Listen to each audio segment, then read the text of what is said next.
Hello my beautiful friends, it's Amanda here, and today we're talking about the new Nightmare Before Christmas collaboration coming out with ColourPop Cosmetics. I am racing against the clock to try to get this video out ahead of the launch. This collection is launching on Thursday, October 28th at 10 a.m. Pacific time. That's 1 p.m. Eastern, so make sure you check your time zones. A quick Google will let you know what time you need to be heading to the site to make the launch time. I believe that this collection will be available at Ulta on this Halloween weekend. I've seen that floating around, people referencing ColourPop responding to a comment with that information. I haven't seen that for myself, but I've seen enough people that I trust sharing that information, so I'm pretty sure this will be available at Ulta over the Halloween weekend.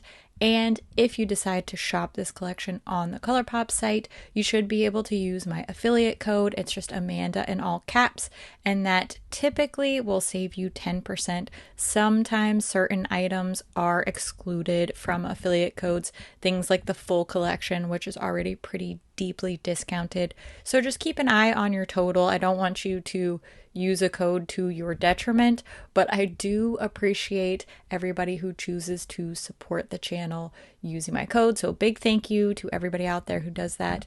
Now, let's take a close-up look at each and every one of these products. I'm going to be showing you close-ups, swatches, and I'm also going to give you my best guess on prices. They haven't officially released the prices as of the time I'm recording this, so I'm just going to do my best to give you at least a reasonable expectation.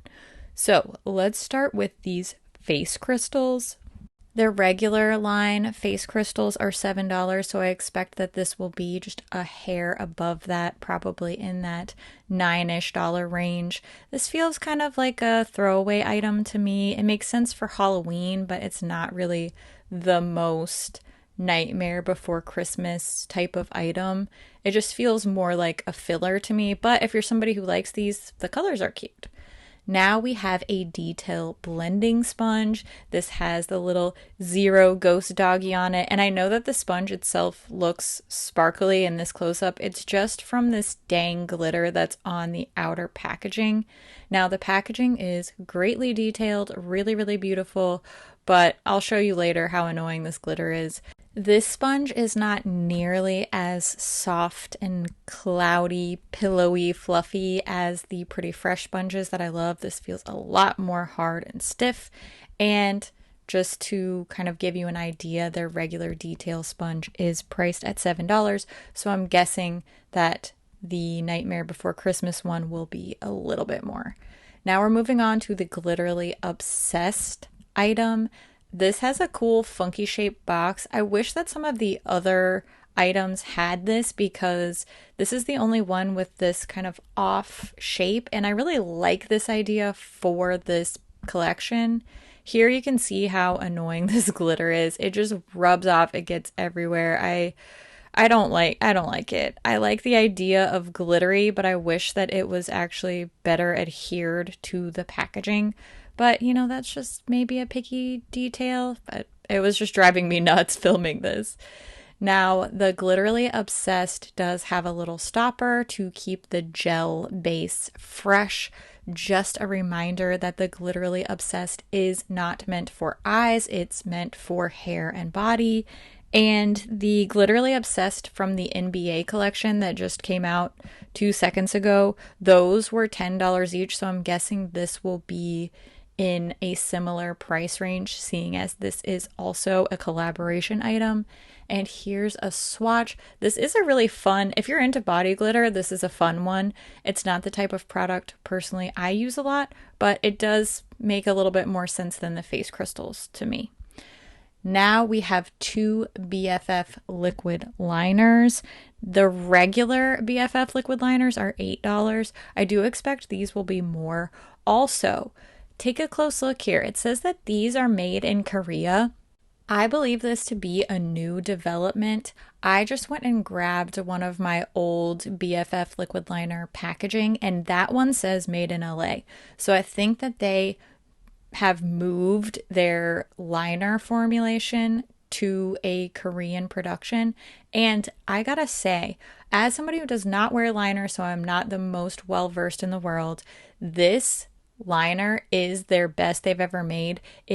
This is one little swipe. It's very, very opaque. It's very easy to work with. Previous BFF liners have been a little dry and a little bit fiddly formula wise, and these are intense. So if you love eyeliner, I do recommend checking these out because these seem to be really, really nice. Kind of basic colors, they make sense in the collection, but kind of a missed opportunity to do at least a third fun liner color, but that's just one girl's opinion.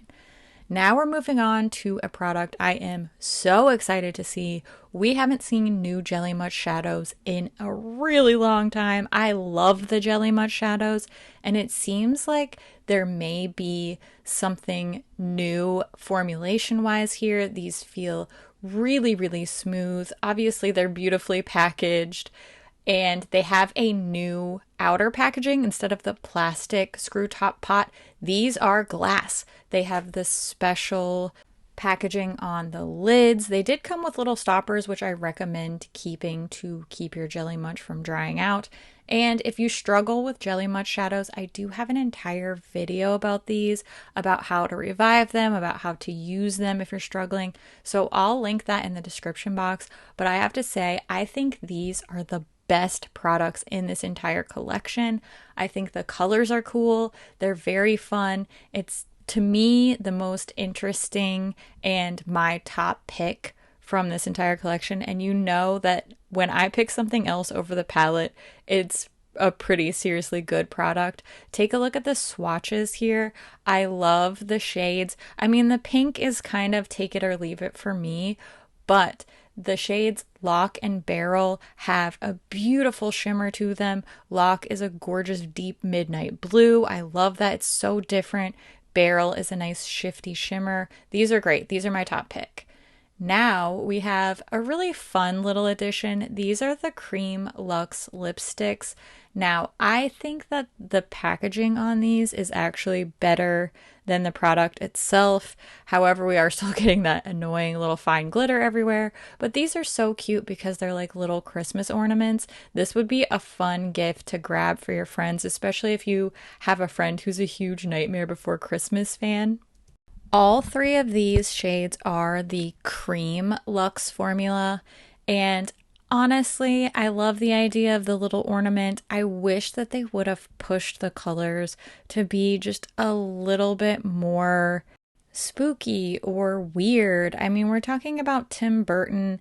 He's known for spookiness and weirdness. That's what everybody loves. And the outer packaging is really cute. I like this. I think it's cool. It just kind of falls flat for me when it comes to the shade selection. We're getting a nude, a hot pink, and a red. You know, it's just kind of like, they're not terrible colors, but they are colors that most people already have.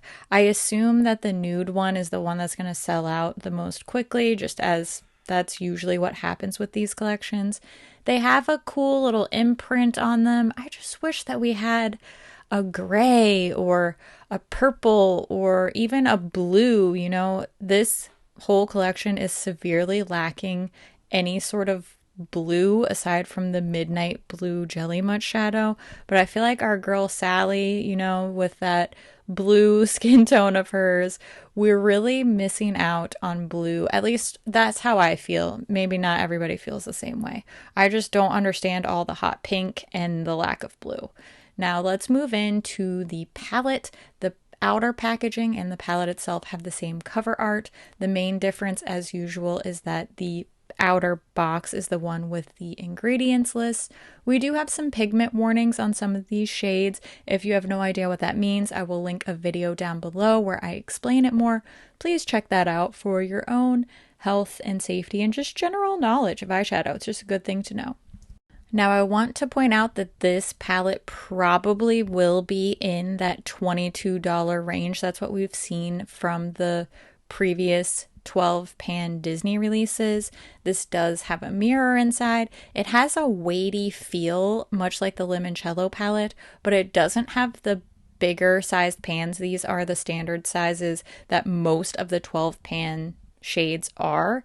There are 6 mattes, 5 shimmers, 1 matte with glitter, and absolutely no pressed glitters.